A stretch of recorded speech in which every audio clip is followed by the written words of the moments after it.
Glória a Deus, meus queridos, amados irmãos. Aqui é o Diácono Gilson do canal Comunidade dos Discípulos para mais uma aula da Escola Bíblica. Louvado seja Deus, que nós vamos dar continuidade hoje à aula 7, que tem como tema uma igreja que não teme a perseguição. Aleluia. Anteriormente nós já vimos algumas aulas, né, meus queridos, amados irmãos. Nós vimos a aula 1, que é a igreja que nasceu no Pentecoste, a aula 2, a igreja de Jerusalém, o modelo a ser seguido, a lição 3, uma igreja fiel à pregação do Evangelho, a lição 4, uma igreja cheia do Espírito Santo, a lição 5, uma igreja cheia do amor de Deus, a lição 6, né, uma igreja não conivente com a mentira, e hoje a lição 7, que será dada em muitas igrejas, no caso, em algumas igrejas é dada na sexta-feira, outras na quinta, mas tradicionalmente em muitas igrejas, em muitas congregações, né? Quando eu digo igreja, eu quero dizer congregação, porque igreja é cada um de nós, né? De uma forma coletiva formamos a igreja, somos a igreja individualmente e juntos nós formamos o corpo de Cristo, né? Então, de uma forma tradicional, a escola bíblica é sempre dada pela Assembleia de Deus e algumas outras instituições no domingo pela manhã. Louvado seja Deus. Mas algumas igrejas dão no sábado, né, durante a semana. E aqui a gente vai passar alguma coisa, né, daquilo que a gente já leu da revista desse estudo. Nós queremos então falar um pouquinho sobre essa questão da perseguição, que é a lição 7 desta revista que tem, desta lição, desse trimestre, né, desse terceiro semestre, a igreja em Jerusalém, que tem como comentarista o nosso amado irmão José Gonçalves. Louvado seja Deus. Então nós vamos orar, pedir a Deus aqui a ajuda do Espírito Santo, né?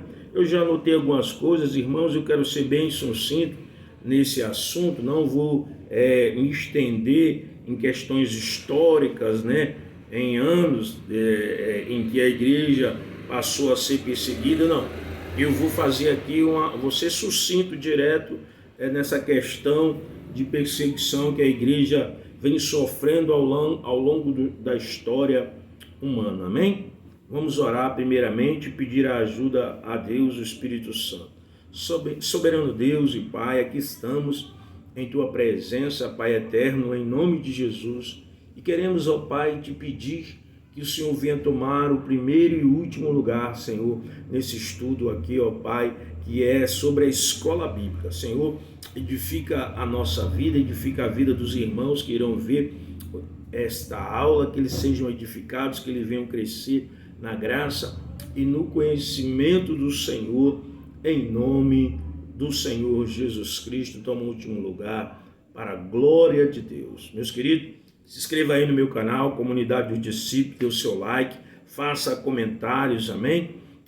Ajude a gente a levar o Evangelho através das redes sociais, tá certo?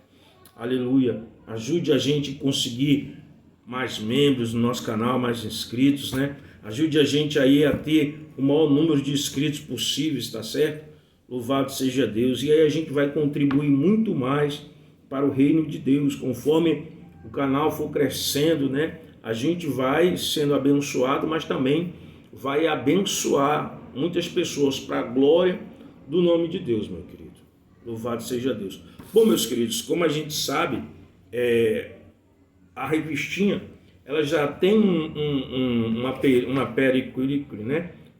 De um texto que a gente lê, mas aqui eu gostaria de ler, começar lendo essa questão aqui do capítulo 2 de Atos dos Apóstolos, da descida do Espírito Santo, amém? Diz assim a palavra do nosso Deus: E ao completar-se o dia de Pentecostes, estavam todos reunidos num só lugar.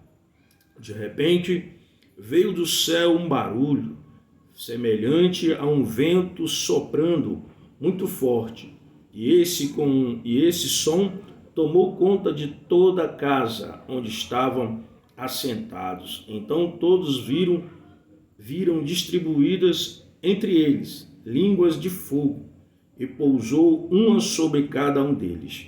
E todas as pessoas ali reunidas ficaram cheias do Espírito Santo e começaram a falar em outras línguas, de acordo com o poder que o próprio Espírito lhes concedia que falassem. Ora, estavam morando em Jerusalém judeus temente a Deus, vindo de todas as partes do mundo. Ao ouvirem aquele estrondo, ajuntou-se um grande número de pessoas e ficaram maravilhados, pois cada um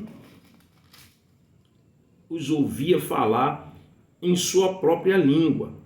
Perplexos e admirados, comentavam uns com os outros: porventura não são galileus todos esses que estão falando? Como então cada um de nós os ouve falar em nossa própria língua materna? Nós que somos partos, medos, elanitas, habitantes da Mesopotâmia, Judéia, Capadócia, do ponto da província da Ásia, Frígia, Panfilha, Egito e das partes da Líbia, próximos a Cirene e romanos, que estão morando aqui, tanto judeus como os convertidos ao judaísmo, cretenses e árabes, todos nós os ouvimos discursar sobre as grandezas, as grandes realizações de Deus em nossa própria língua. E todos começavam absolutamente assustados e confusos, perguntando uns aos outros: o que significa tudo isso? Até aqui, meus queridos, louvado seja Deus. Aleluia. Então, meus queridos, mediante esse texto que a gente leu, os irmãos, eles estavam reunidos num cenáculo, numa sala, em um ambiente ali, todos os discípulos, né? Eles estavam ali reunidos, né? Jesus já tinha sido levado ao céu, assunto ao céu, né? Já tinha falado da promessa do Espírito Santo que viria sobre eles, tinha dado a ordem para que eles ficassem em Jerusalém, até que do alto eles fossem revestidos de poder, né? Eles estavam ali reunidos. Mas antes disso, Jesus aparece, né, para eles, antes de ser ido ao céu, aparece, fica com eles durante 40 dias.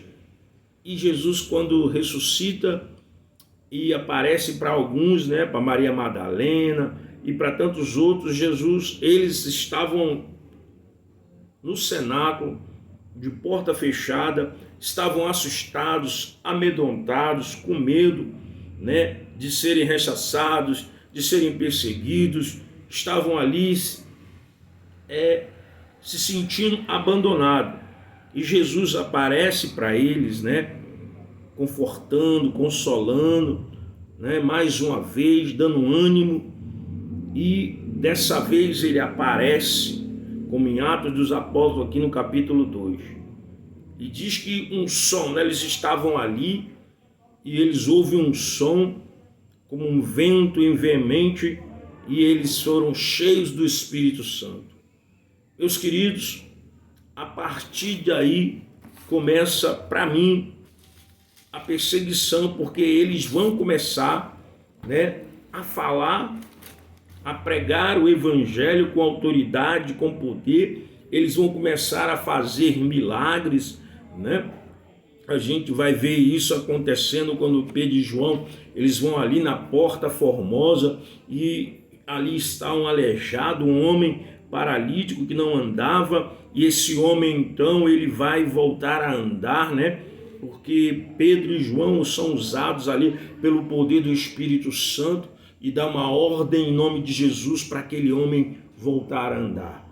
E a partir disso, meu querido, então a igreja vai ser perseguida, né? Fora que a gente já tem antes disso Estevão, né, que começa a pregar ali, e Estevão é morto, né? Estevão é morto, tem o consentimento de Paulo, ele é apedrejado, né? E a igreja então começa a ser perseguida, porque a igreja começa a falar a doutrina de Cristo, o ensinamento que Cristo passou para ele, para os discípulos, né? Eles começam então a propagar esse ensino, a ensinar outras pessoas, a falar de arrependimento, a falar de batismo, a falar, aleluia, das coisas do alto, do céu. Então ali os romanos, as autoridades religiosas, eles não se conformam, né? E eles proíbem Pedro e João de estarem falando, né, das coisas de Deus. E os discípulos então são perseguidos, são presos, alguns vão ser martirizados, né? Mas eles continuam na fé, na perseverança. Aleluia. Louvado seja Deus. Porque, meus queridos, muitos têm a ideia de que aceitar a Jesus é você ter uma vida regalada, uma vida de sucesso, né? Na vida, sucesso material, de prosperidade. Mas o evangelho não é só isso, meu querido. O evangelho é muito mais do que você enriquecer materialmente. O evangelho é você pregar o reino de Deus, o reino dos céus para as pessoas, né? E consequentemente, quando você prega o evangelho de Deus, você vai ser o quê? Perseguido. Se o inimigo perseguiu o próprio Cristo, por que ele não vai perseguir nós que somos meros mortais? Ele não queria que Jesus viesse ao mundo. Ele fez de tudo para tentar barrar o nascimento de Jesus Cristo. É só a gente olhar para a história do povo hebreu e ver que em muitos momentos ali o povo hebreu foi colocado em situação difícil, né? Porque ele não queria que esse povo existisse, por consequentemente que Jesus não viesse a nascer. É só a gente ler a Bíblia e a gente vai ter essa compreensão. Meus queridos, então vamos aqui, né, para a lição 7, aqui só foi só um momento, um pouco de um resumo, e a gente agora vai aqui ler aqui a primeira parte textual e a verdade prática. Vamos lá, lição 7. Uma igreja que não teme a perseguição. Pode-se, porém, responder Pedro e os apóstolos disseram: mais importa obedecer a Deus do que aos homens. Atos dos Apóstolos, capítulo 5, verso 29. Verdade prática: em relação à verdadeira igreja cristã, há duas verdades inegáveis. A primeira é: a igreja será perseguida. A segunda: Deus a protegerá. Louvado seja Deus. E aqui a gente tem a leitura diária, né, da semana, que tem na revista, indicando para que nós viéssemos a ler, para ter uma compreensão melhor do estudo. Então, na segunda-feira seria João 16:33, a perseguição na rota da fé cristã. Terça-feira, perseguição como marca do viver cristão piedoso. Na quarta-feira seria mantendo o ânimo em meio à perseguição, 2 Coríntios 4:9. Na quinta-feira seria mantendo a ousadia cristã, Atos dos Apóstolos 4:13. Na sexta-feira, adorando a Deus mesmo em perseguição, Atos 16:25. E no sábado, Atos 12:5. Perseverando em oração em meio à perseguição. Esses seriam os textos, né, indicados para que a gente lesse durante a semana. Aleluia, louvado seja Deus. Vamos para o texto, para a leitura bíblica em classe.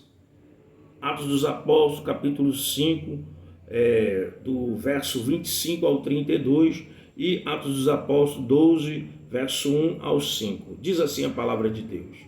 E chegando anunciou-lhe, dizendo: Eis que os homens que encerraste na prisão estão no templo, ensinam ao povo. Então foi o capitão com os seus servidores e os trouxe, não com violência, porque temiam ser apedrejado pelo povo. E trazendo-os, os apresentaram ao conselho. E o sumo sacerdote os interrogou, dizendo: Não vos admoestamos nós expressamente que não vos ensinasse nesse nome? E eis que encheste Jerusalém dessa vossa doutrina, e quereis lançar sobre nós o sangue desse homem.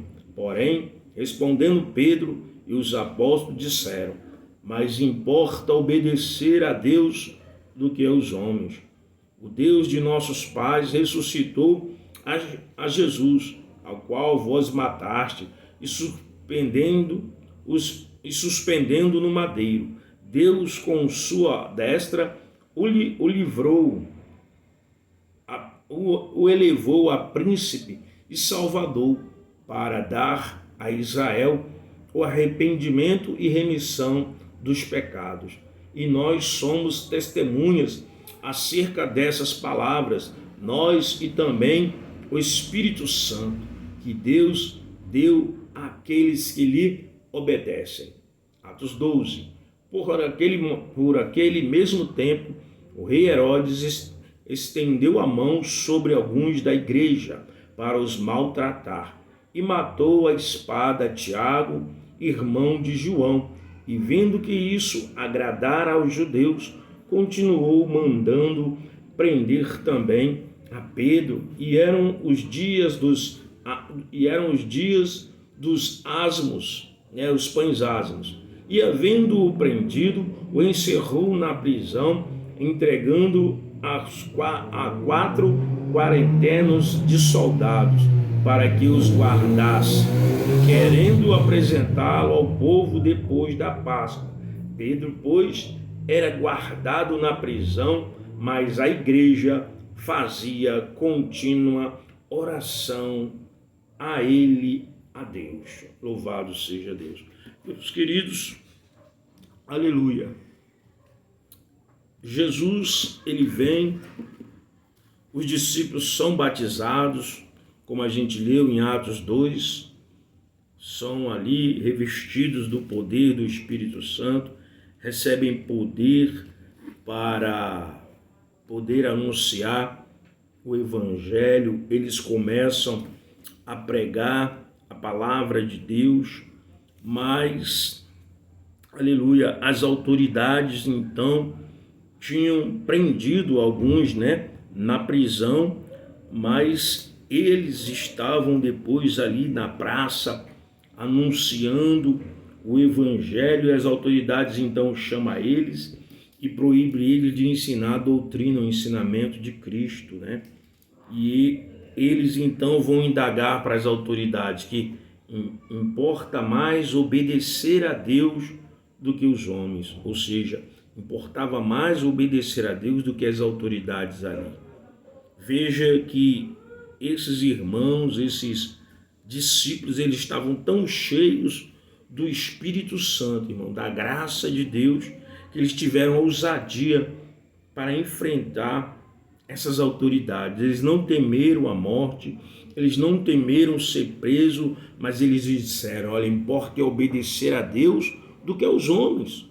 Não importa se a gente vai morrer, se a gente vai ser preso, o que importa é que a gente tem que obedecer a Deus.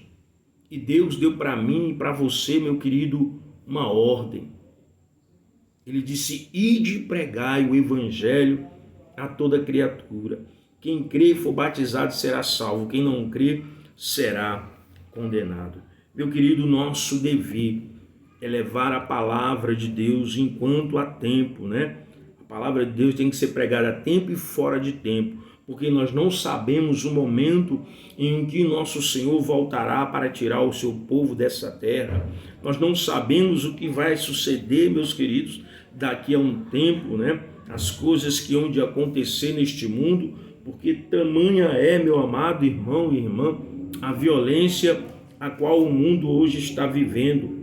Você veja aí, a maldade ela tem crescido a cada instante, a cada momento, a cada dia, e nós, como cristãos, temos o dever de anunciar a palavra de Deus. Para isso, nós precisamos orar, nós precisamos meditar na palavra de Deus, nós precisamos nos consagrar ao Senhor, buscar a Deus em todo o tempo, nos encher do Espírito Santo. Porque, meus queridos, é mistério que vem as perseguições. Quando nós falamos das coisas de Deus, né? Anunciamos o reino de Deus, o inimigo das nossas almas, irmão. Ele não gosta, porque quando nós pregamos Jesus Cristo para as pessoas que não têm a Deus, nós estamos tirando aquela alma ali do inferno. Nós estamos levando para aquela pessoa a luz. Nós estamos dando àquela pessoa a oportunidade dela poder se chegar a Cristo, dela sair da sua ignorância espiritual e entregar a sua vida a Deus, independente da religião dela, independente daquilo que ela faz, né? Nós temos que pregar a palavra de Deus para todas as pessoas, porque Deus ele veio para todos, ele não veio para uma classe de pessoas, ele não vem apenas para uma nação. Israel ele teve a oportunidade de ser uma nação de sacerdotes, de pregar a palavra de Deus, mas Israel prevaricou. Eles não cumpriram com o ID do Senhor. Apenas algumas pessoas, né, de Israel reconheceram Jesus como Salvador e deram continuidade à obra de Cristo. Mas nós, você e tantos os judeus que aceitaram a Cristo verdadeiramente, nosso dever é anunciar o Evangelho às pessoas. Nós não podemos nos acovardar, nós não podemos nos calar. Talvez você não possa estar caminhando por aí, sair pela manhã, participar do evangelismo, mas se você tem um celular, se você tem condições, você pode pregar, usar as redes sociais para levar a palavra de Deus às pessoas. Você não precisa ser um teólogo, você só apenas tem que ter na sua mão a Bíblia. Você tem que ter uma vida de comunhão com Deus, uma vida de oração, uma vida de consagração. Deus não veio buscar, meu querido, letrados, eruditos, não. Deus usa o menor, Deus usa aquele analfabeto, Deus usa quem Ele quer para que a obra dele seja realizada. Não estou dizendo aqui que você não deva estudar, não deva se aplicar ao estudo, não. Mas Deus não está em busca de pessoas letradas. Basta um coração sincero para com Ele. Deus não quer religiosa. O mundo está cheio de religioso. Mas quando você olha aquela pessoa que está todo dia dentro de uma congregação, ela não cumpre nem aquilo que ela aprende, ela não vive. Ela é mascarada. Porque uma pessoa que vive a palavra de Deus, meu querido, ele vai cuidar das coisas de Deus. Está cheio de gente aí dentro das congregações mascarado. É pastor, é irmão.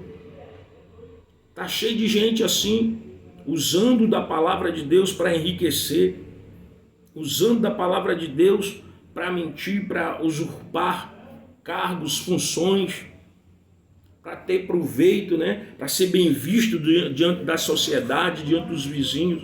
Mas importa é agradar a Deus. E Deus que conhece o meu e o seu coração, Deus que conhece a minha e a sua mente, porque Ele nos sonda e nos esquadrinha, Ele está nos vendo de onde Ele estiver. Deus está aqui, Deus está em toda parte, irmão, porque Ele é Espírito. Aleluia. Então, meu querido irmão e irmã, simpatizante da palavra de Deus, é nosso dever, meu querido, pregar a palavra. Nós não podemos nos acovardar. Nós temos esse dever.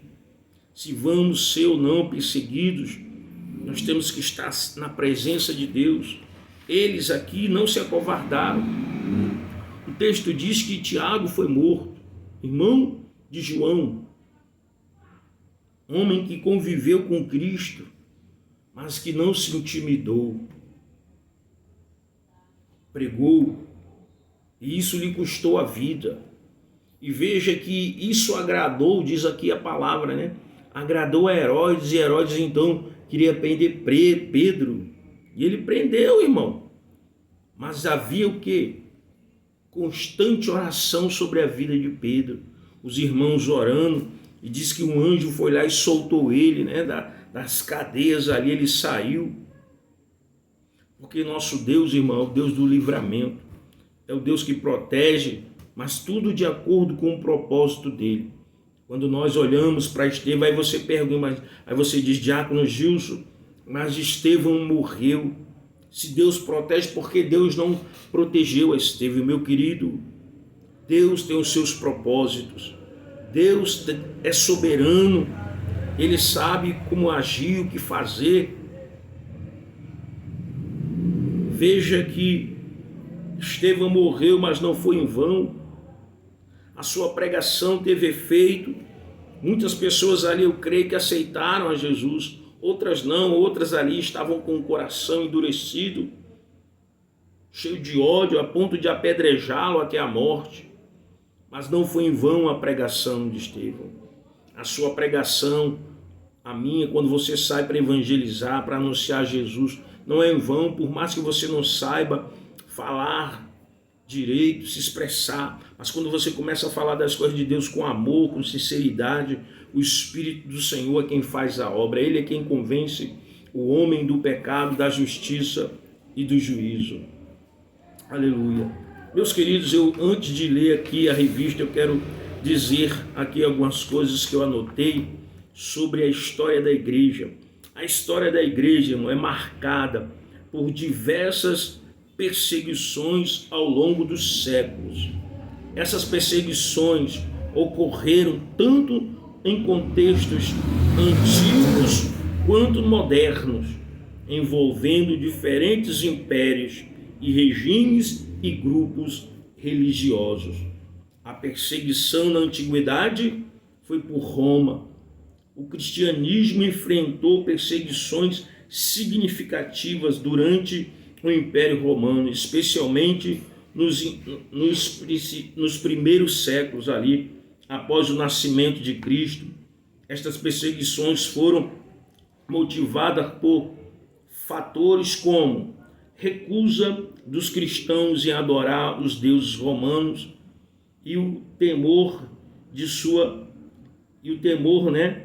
doutrina, que pudessem desestabilizar o Império Romano. Aleluia. Eventos notáveis que aconteceram.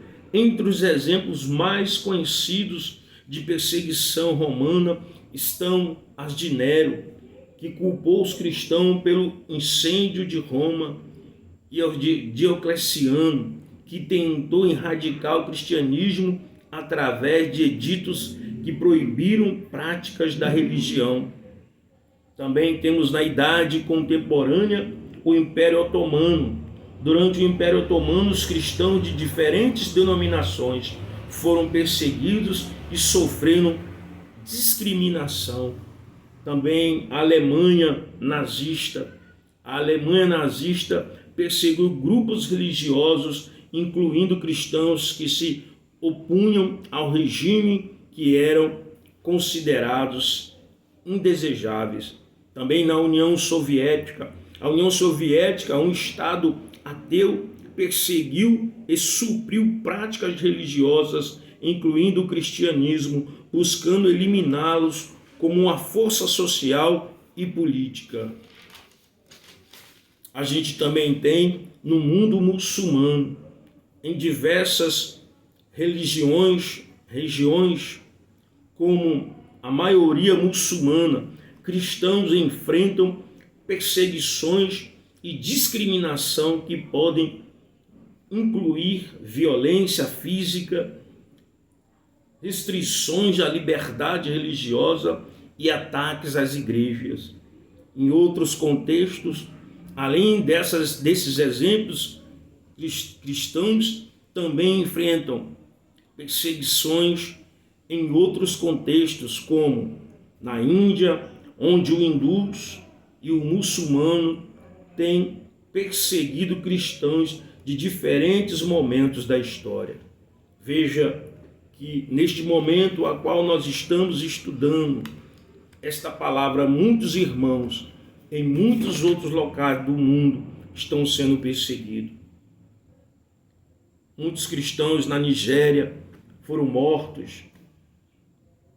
E até hoje, meu querido, a igreja do Senhor está sendo perseguida.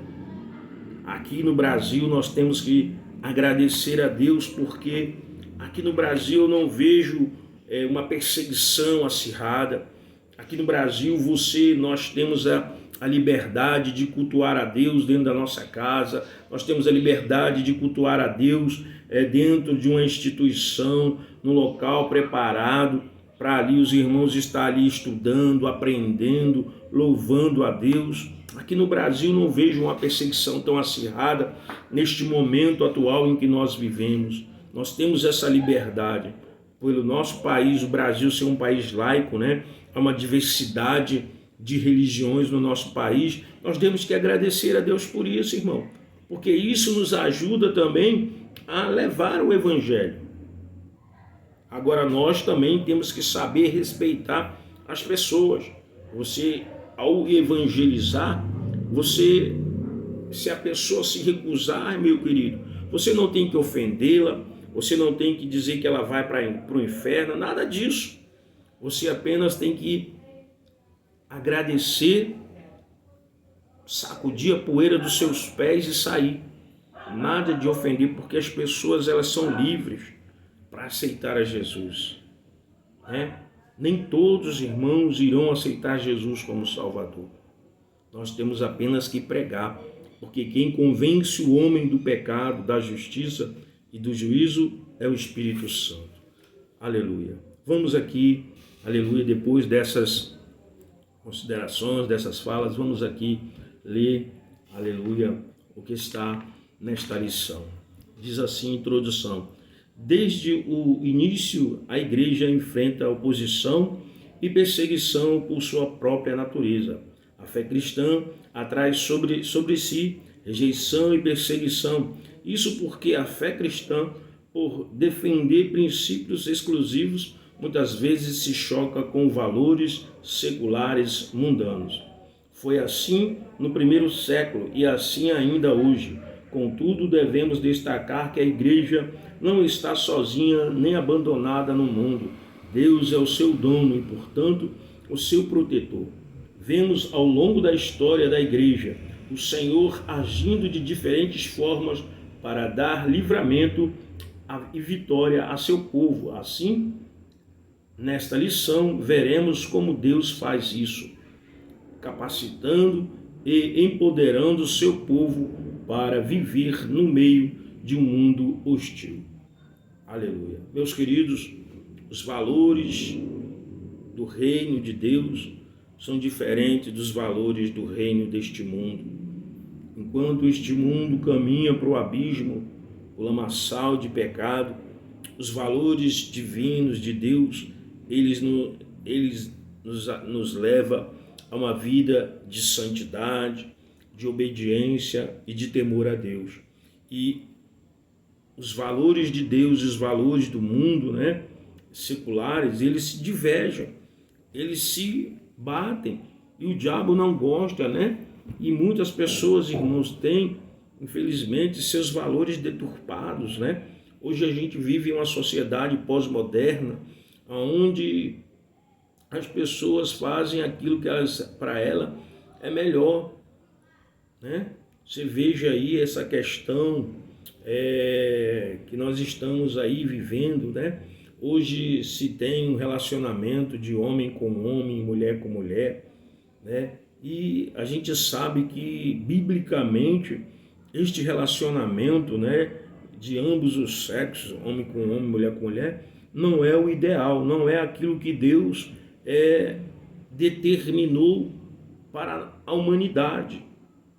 A gente tem aí muitos casos de pessoas que têm relações sexuais com animais, né? Pessoas que têm relações sexuais com cadáveres. Então, você veja que os valores do mundo estão deturpados. Pessoas que praticam todo tipo de aberração. E na sociedade em que nós estamos vivendo hoje, né, essas coisas elas divergem dos valores divinos. Porque, meu querido, Deus já nos adverte que essas coisas mundanas, elas não vão entrar no céu. Quem pratica essas coisas não entrarão no céu, porque o céu é santo. Onde Deus está é santo. Ele disse para Moisés, quando Moisés subiu ali, ele estava ali na sarça, né, viu a sarça ardendo e se aproximou, curioso, queria ver o que era aquela manifestação, mas quando ele chega ali, Deus diz para ele: Moisés, tira a sandália dos pés, porque o lugar em que estás é terra santa. Ou seja, onde está a presença de Deus, meu querido, tem que haver santidade.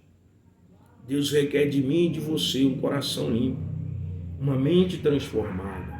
E nós temos que pedir a Deus isso na nossa vida.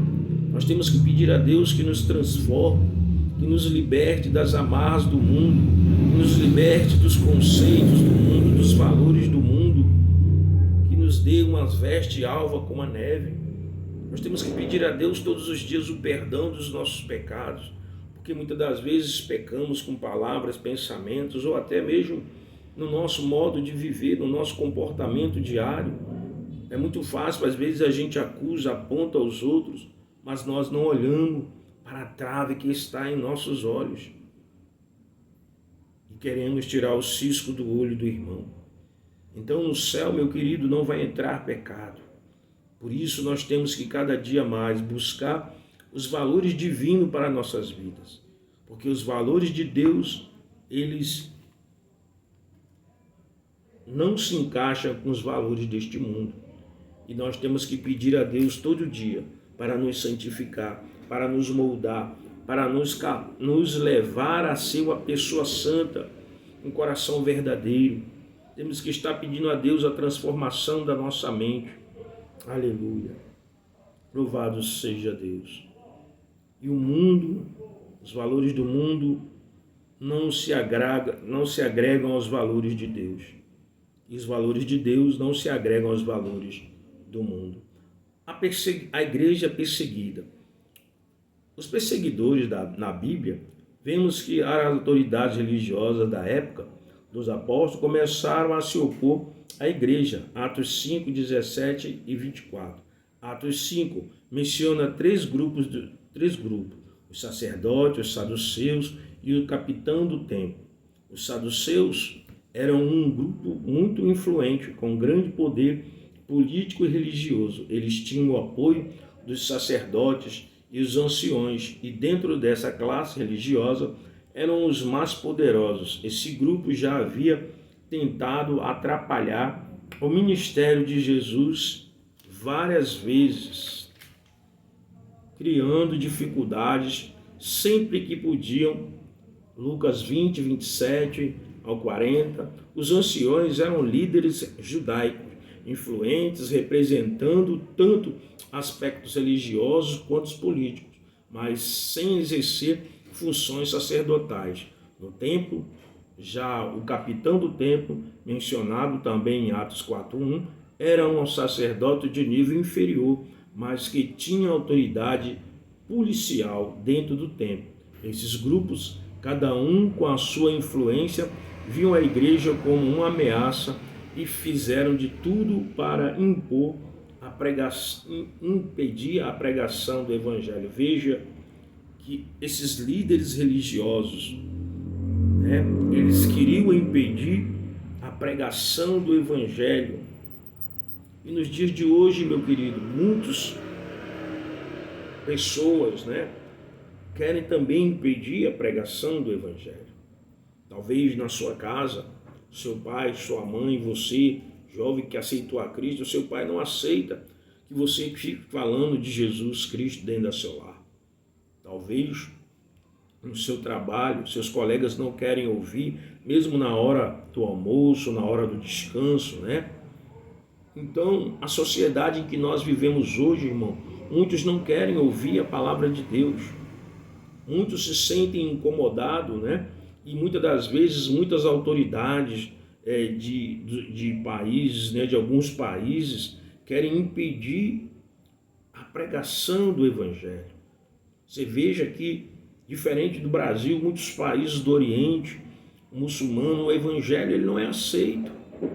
Os países orientais, né? Tem países aí que você não pode ter a Bíblia, que você não pode falar de Jesus. Tem países aí que você tem que ter a permissão da pessoa, saber se ela quer ouvir. Só depois que ela disser que sim, que você pode falar. Então você vai dizer para ela, vai poder expressar para ela a palavra de Deus. Mas se ela não quiser, você não pode falar, porque você pode ser preso, né? Você pode ser ressarcido. Então você tem que respeitar. Você veja que o inimigo ele está trabalhando, né, nessa questão do sistema político, das leis, para tentar impedir o avanço do Evangelho. Aleluia. Ele faz de todos os jeitos, né? Como no passado ele usa pessoas influentes, autoridades influentes, né, para poder barrar a pregação do Evangelho. E aí, às vezes, nós temos que respeitar.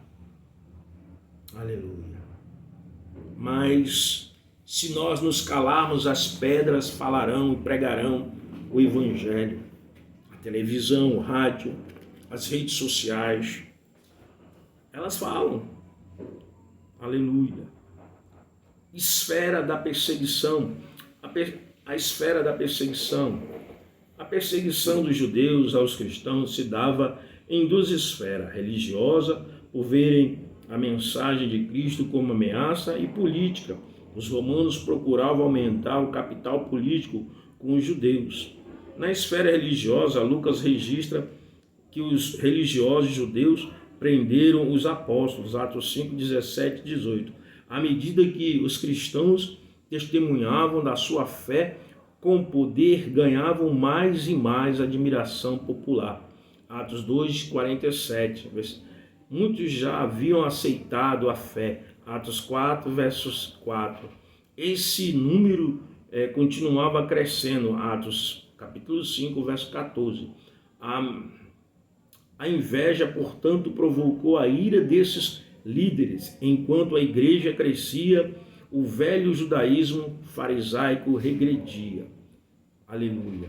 B. Na esfera política, em Atos 12, verso 1 ao 5, vemos que a perseguição se dá na esfera estatal, é de natureza mais política. Na esfera pública, ali o rei Herodes, um dos governantes que representava o Império Romano da Judéia, mandou executar Tiago e prender o apóstolo Pedro, sabendo que Pedro era o líder de destaque entre os apóstolos. Queria, com isso, aumentar o seu capital político perante os judeus, que se opunha à igreja. Atos 12, 3.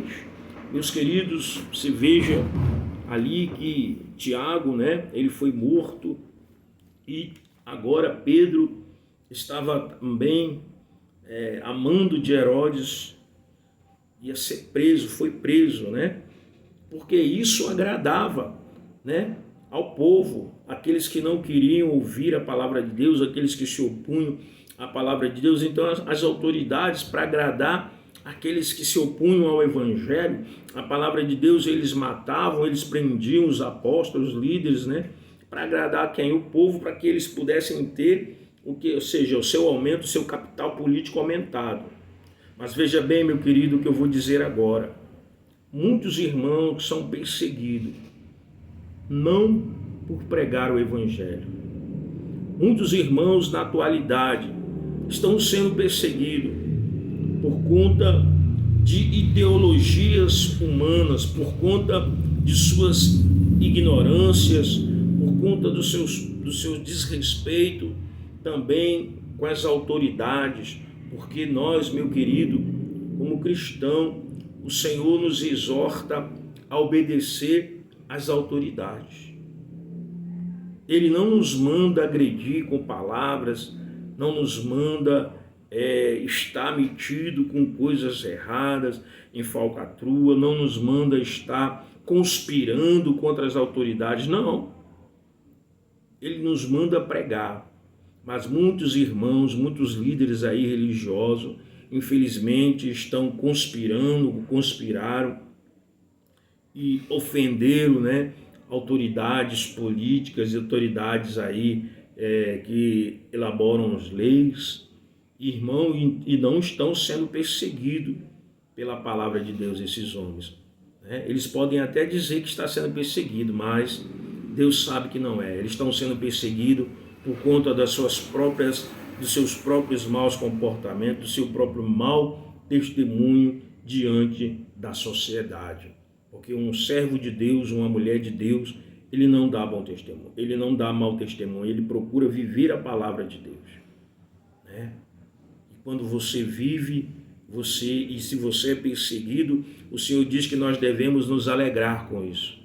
Porque estamos sendo perseguidos não por mal que praticamos, mas pelo nome dele. Louvado seja Deus. Terceiro ponto, a igreja enfrenta oposição. A igreja sempre enfrentará opositores. De um jeito ou de outro, isso acontece porque o cristianismo bíblico, por sua natureza, acolhe a todos, mas também estabelece princípios para quem deseja segui-lo. Por isso, muitas vezes é visto como antiquado, preconceituoso e indesejado. A perseguição pode mudar conforme o tempo e o lugar, mas o seu objetivo continua o mesmo: silenciar a voz da igreja. Ou seja, meu querido, aqui fala de princípios que nós devemos ter, né? Esses princípios, irmãos, são os princípios de Deus, que nós devemos ter, viver, obedecer. E esses princípios, muitas das vezes, de uma vida de renúncia, de uma vida de santidade, de não aceitar certas práticas que a sociedade hoje vive, nós vamos ser rechaçados como quadrados, como pessoas ignorantes, como pessoas fora de um grupo, mas a gente tem que permanecer fiel a Deus. Porque o objetivo do inimigo, irmão, é calar a você, a mim, é impedir que o evangelho venha a ser propagado. Mas nós temos que usar de sabedoria e anunciar o evangelho de Deus. Temos que pedir a Deus estratégia e continuar para poder pregar a palavra de Deus de forma adequada, de forma que as pessoas possam, aleluia, ouvir a palavra de Deus. Mas nós não podemos nos conformar com este mundo. Nós temos que buscar a renovação da nossa mente através da palavra e através do nosso viver, do nosso comportamento. As pessoas têm que ver Cristo em nossa vida, uma mudança de mente, de comportamento. A gente tem que pedir a Deus essa mudança dentro de nós. Pessoa que é ignorante no falar, né? Tem que pedir a Deus mansidão, domínio próprio, temperança, equilíbrio emocional, né? Tudo isso, irmão, as pessoas reparam. Se você é uma pessoa desequilibrada emocionalmente, vive berrando, gritando com todo mundo, ofendendo, o que as pessoas vão pensar de você? Que Deus é esse que está na sua vida? Então, se nós não somos assim, nós temos que pedir a Deus para nos transformar, para nos dar mansidão, para nos dar domínio próprio, para nos ajudar. É bem verdade que às vezes a gente foge disso, mas a gente tem que se ajoelhar ali, se prostrar diante do Senhor e pedir perdão. E Senhor, me muda, me dê equilíbrio emocional, domínio próprio, mansidão. Tira da minha boca a mentira, tira da minha boca os palavrões, tira dos meus olhos a impureza, os desejos que não te agrada. E Deus, irmão, através do Espírito Santo, Deus vai fazendo a obra na vida da gente. E a gente vai então sendo espelho, sendo luz e dando bom testemunho às pessoas. Às vezes você nem precisa falar. O seu testemunho, o meu testemunho de vida de Cristo vai levar aquela pessoa a aceitar a Jesus como Salvador. A igreja protegida, um anjo de Deus. Lucas destaca que, segundo ponto, né? Lucas destaca que em meio à perseguição, Deus provê livramento para os apóstolos. Atos 5,19. A igreja não era apenas perseguida, mas também protegida. Aqui a igreja contou com a presença de anjos, seres de natureza totalmente sobrenatural. Não é incomum a presença de anjos no livro de Atos. Eles estiveram presentes na libertação de Pedro na prisão, Atos 12:7, com Felipe em sua missão evangelista, Atos 8:26, em missão na casa do centurião romano Cornélio, Atos 10:3, com o apóstolo Paulo em alto mar, Atos 27:23 ao 24. A Bíblia diz que eles estão a serviço daqueles que vão herdar a salvação. Então, irmão, a gente vê dentro da palavra de Deus ali a ação de anjos, né, em prol do reino de Deus, ajudando o seu povo, os seus discípulos, né, dando livramento, dando escape, dando livramento de morte, dando livramento ali de tragédias, né, colocando na boca dos discípulos aqueles que eles tinham que falar, dando visões, né, fazendo milagres. Então, irmão, o anjo ele está a favor daqueles que pregam a palavra de Deus com verdade, né? Deus envia os seus anjos para dar o livramento, para dar o escape. Então, meu querido, a gente vê essa ação dos anjos, né? Tiraram Pedro da prisão. Paulo, quando estava ali no navio, né, foi liberto daquela tempestade, né? As vidas foram salvas dentro daquela tempestade, e tantos outros casos em que anjos de Deus, né? Anjos do Senhor deram livramento ao povo, à igreja. E nos dias de hoje, meu querido, não é diferente. Deus tem dado livramento a muitos dos seus servos e suas servas, a sua igreja. Mas para isso, que isso venha acontecer, é necessária obediência, é necessária humildade, simplicidade, é necessário uma vida de comunhão com Deus. Porque tudo, irmão, que a gente faz tem que estar de acordo com o propósito de Deus. Não pode estar fora do propósito de Deus. Tem que estar alinhado à palavra de Deus e ao propósito de Deus. Porque Ele é soberano. Aleluia. A igreja enfrenta a oposição. A igreja sempre enfrentará opositores, de um jeito ou de outro. Isso acontece porque o cristianismo bíblico, por sua natureza, acolhe a todos, mas também estabelece princípios para quem deseja segui-lo. Por isso, muitas das vezes é visto como antiquado, preconceituoso e indesejado. A perseguição pode mudar conforme o tempo. Aliás, perdão, irmão, já li isso aqui, eu me perdi. A intercessão da igreja, Atos 12:5. Diz que a igreja fazia contínua oração por Pedro. O mesmo texto bíblico que mostra um anjo no cenário de libertação de Pedro também revela a igreja como um agente ativo nesta libertação. Não teria sentido Lucas destacar o papel da igreja intercedendo por Pedro se isso não tivesse nenhuma relevância. É evidente que Deus é soberano e age como quer e quando quer. A morte de Tiago, irmão de João, é mencionada anteriormente. Não temos uma explicação no texto bíblico do porquê. Tiago não foi liberto. Atos 12:2. Contudo, esse evento certamente causou um impacto na igreja, levando-a a orar ainda mais fervorosamente por Pedro. Deus respondeu à oração da igreja e libertou a Pedro. Irmão, tem coisas que a gente não vai entender. Tipo, a morte de Tiago, a gente não entende por que Deus permitiu, né, irmão? Mas Deus, Ele que está no controle, Ele é o controle de tudo, e Ele é soberano, e Ele faz conforme isso lhe agrada. Aleluia. Nós não podemos questionar a Deus, né? Deus sabe todas as coisas. A Bíblia diz que todas as coisas cooperam para o bem daqueles que amam a Deus, que estão de acordo segundo o seu propósito, né? O valor da oração. Essa passagem bíblica, assim como muitas outras, mostra o grande valor da oração. Enquanto os cristãos oravam, o lugar que estavam tremeu. Atos 4:31. Quando Paulo orava, teve uma visão com Ananias de Damasco, orando pela cura dele. Atos 9, 11, 12. Enquanto Cornélio orava, um anjo se apresentou a ele.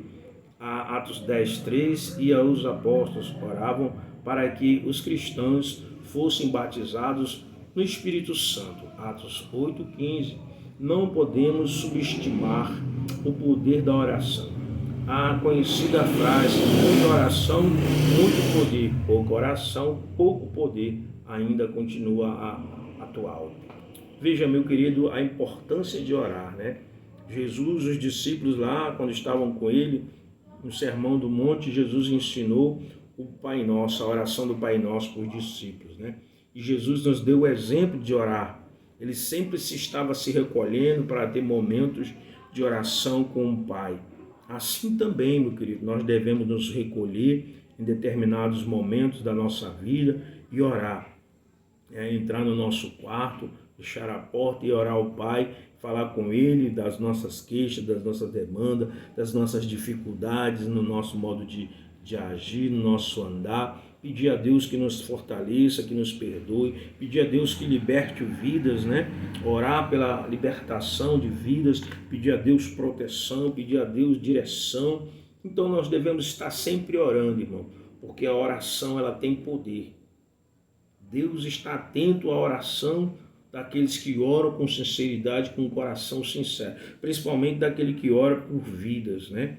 Para que Deus liberte, use para usá-lo para ganhar almas por reino. Então Deus, com certeza, Ele está aí a favor dessa oração. Ponto 3, a igreja destemida, testemunho com poder. Então logo foram libertos, os apóstolos começaram a testemunhar de sua fé. Atos capítulo 5, verso 25. De nenhuma forma se sentiram intimidados, estavam capacitados pelo poder do alto. E não é por acaso que o livro de Atos já foi denominado por muitos escritores os Atos do Espírito Santo. Vemos o Espírito Santo operando por todo o livro, como quando o seu nome não é mencionado. Ele é a fonte do poder da igreja. Sem o Espírito Santo, a igreja perde o seu testemunho e se torna inoperante. Ou seja, não somos nós, os discípulos, diácono, pastor, o apóstolo, seja quem for, que faz milagre, irmão. Quem faz é o Espírito Santo na vida de cada um de nós, de acordo com o propósito de Deus. Ele é quem opera a cura, Ele é quem convence o homem do pecado, da justiça, do juízo. Ele é quem dá o livramento, Ele é quem coloca por terra todo o mal, Ele é quem revela, Ele é quem dá as visões, as revelações, tudo de acordo com o propósito dele. É Ele quem dá a capacidade de conhecimento da palavra, é Ele quem dá ousadia ao homem para realizar a obra de Deus nessa terra. Não é a nossa sabedoria humana, a nossa força humana, porque humanamente nós não temos essa capacidade, até porque nós humanamente, com nossa sabedoria e inteligência, nós não seríamos capazes de enfrentar um ser espiritual que é o inimigo das nossas almas, que é o diabo, que veio para matar, roubar e destruir. Para vencer ele, meu irmão, é só com Deus na nossa vida, através de uma oração, de meditação da palavra. Ele, Deus, o Espírito Santo, é quem nos capacita e nos dá ousadia. A convictos de sua fé, ponto 2. Lucas registra a ousadia do testemunho de Pedro, em Atos 5, 29. Nesse contexto, temos uma clara defesa dos valores cristãos. E aí ele mostra que a igreja primitiva não negocia a sua fé, nem mesmo isso lhe custasse caro. A mesma referência também é muitas vezes usada para justificar a desobediência cível, por parte da igreja em relação ao Estado, quando este age contrariamente aos princípios adotados por aquela. De fato, isso está em foco. Contudo, não se trata de uma mera desobediência civil ou rebeldia, mas de uma defesa consciente daquilo que a igreja crê, como fazemos parte de uma natureza e essência, e que por conta disso não podemos de forma alguma ser negociável. Quantos irmãos aí, meu querido, têm negociado a fé? Quantos irmãos estão misturando as coisas de Deus com as coisas deste mundo? Quantos irmãos venderam a fé em troca de posição política, de reconhecimento? Quantos irmãos negociaram a fé por barra de ouro? Quantos irmãos estão negociando a fé para ter poder, para permanecer no poder político? Quantos irmãos estão negociando a fé para poder derrubar as pessoas do poder, para usurpar o lugar alheio? Quantos irmãos estão negociando a fé, mentindo, denegrindo, querendo ser melhor, sendo arrogante, por conta que deseja permanecer no poder? Muitos estão aí, muitos já não têm comunhão com Deus, muitos já estão fora da presença de Deus e não percebem, porque só fala mentira, só promove engano diante das redes sociais, são arrogantes e já não estão mais em comunhão com Deus. Deus não tem mais parte com essas pessoas, sejam elas pastores, bispos, sejam elas apóstolos, sejam elas o que for. Deus não é conveniente com o pecado. Deus não é conveniente com as coisas que estão fora da sua palavra. Aleluia. É necessário voltar ao primeiro amor. É necessário viver uma vida verdadeiramente de comunhão com Deus. Meus queridos, e aqui terminando, eu quero aqui deixar alguns pontos que eu anotei para nós. Uma igreja perseguida, ela tem que ser uma igreja perseverante na palavra, no estudo, né? Deve meditar na palavra de dia e de noite, deve estudar, não deve apenas ler, mas deve também procurar colocar em prática aquilo que ele estudou, aquilo que ele leu, aquilo que ele ouviu do pastor da sua igreja. Então a palavra é importante, né? Para se vencer a perseguição e se permanecer em pé. A oração também é importante, uma vida de oração, meu querido. Eu não estou dizendo aqui que você deve estar orando 5 horas, 3 horas, não, é você e Deus. O tempo de oração que você vai ter é você e Deus. Mas é necessário a gente ter uma vida constante de oração. É necessário uma vida de consagração. Você ter um momento num dia, numa semana, num mês com o Senhor, se consagrar, se reservar, né? Ter aquele momento de consagração com Deus para buscar a sua presença, o seu Espírito Santo, o fortalecimento espiritual, para buscar direção de Deus para a vida, para a obra do Senhor. É importante o testemunho, irmão. Na nossa casa, no trabalho, na vizinhança, na sociedade que nós estamos inseridos. As pessoas estão a observar a nós, a mim e a você. E buscam ali, às vezes, uma falha para apontar, para dizer aquele irmão ali, que vai todo dia para a igreja com a Bíblia na mão, olha o que ele falou, olha o que ele fez. E é necessário, irmão, fé. Não a fé apenas de boca, eu tenho fé, não. A fé, meu querido, é daqueles momentos difíceis, é mesmo não estando vendo, é você crer que Deus é poderoso para fazer muito mais daquilo que você pensa, que eu penso. A palavra de Deus diz que Deus é galardoador daqueles que o buscam, né? Então nós temos que ter fé, porque se a gente crê que Deus ele faz, irmão, o impossível, Ele pode trazer à existência aquilo que não existe na minha e na sua vida. Outra coisa, obediência, né? Obedecer a Deus, obedecer a sua palavra. Obedecer a palavra de Deus é viver, é praticar todo dia, é buscar se esmerar todo dia. Outra coisa é o amor a Deus e o amor ao próximo. Como eu digo que amo a Deus que não vejo e não amo meu irmão que estou vendo. Uma outra coisa é a comunhão. Nós temos que ter comunhão com os outros e com Deus. Aleluia. É necessário uma vida de comunhão. Tá cagando aí, rapaz? O gato mesmo. O gato cagando, perdão, viu, meu? Então, irmão, é necessário uma vida de comunhão. Para terminar, a conclusão, vimos como uma igreja capacitada pelo Espírito Santo enfrenta a perseguição. O cristão, portanto, não deve se assustar com ela.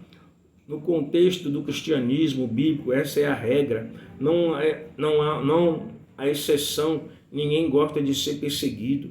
Contudo, as Escrituras nos previnem a respeito da realidade da perseguição, da jornada cristã. João 16:33. Isso não significa que o sofrimento deve ser um alvo a ser alcançado, mas que devemos estar conscientes de que não podemos evitá-lo. Portanto, o nosso foco deve estar em Deus, pois Ele é quem pode nos guardar e capacitar no meio do sofrimento. Irmãos, Jesus, certa vez ele disse, se o Filho do Homem voltasse hoje, porventura, encontraria fé na terra. Meu querido, só com Deus é que a gente vai vencer o mundo e o pecado. Nós não podemos esmorecer. A perseguição, ela vem de uma forma ou de outra, mas nós temos que estar firmes no Senhor. Se nós formos arrebatados hoje ou amanhã, glória a Deus. Mas se nós não formos, meu querido, nós temos que perseverar nesta fé. Algumas teorias aí, alguns dizem que a igreja vai ser arrebatada, né, antes da grande tribulação. Outros dizem que não. Mas eu quero dizer que não importa se vai ser antes ou se vai ser depois. O que importa é que Deus requer de mim e de você perseverança na fé, perseverança na obediência da palavra. Se nós almejamos o céu, meu querido, nós temos que ser perseverantes no Senhor e dizer, Senhor, eis-me aqui, me ajuda a ser fiel a Ti. Perdoa os meus pecados, as minhas falhas. Me ajuda a vencer o mal. Me ajuda a vencer os desejos, prazeres da carne e ser fiel ao Senhor. Aleluia. Meu querido, nós devemos buscar a Deus enquanto é tempo. Nós devemos nos fortalecer no Senhor mais e mais para superar as adversidades da vida, as perseguições que advêm, para a glória de Deus e pregar a palavra de Deus fora e tempo e fora de tempo. Amém? Deus abençoe a sua vida, Deus abençoe a nossa vida, Deus abençoe o nosso Brasil em tudo, Deus abençoe a nossa liderança política, o presidente da República, o vice-presidente e as demais autoridades, em o nome de Jesus Cristo, meu querido irmão. Deus te abençoe, em o nome do Senhor Jesus e glória a Deus.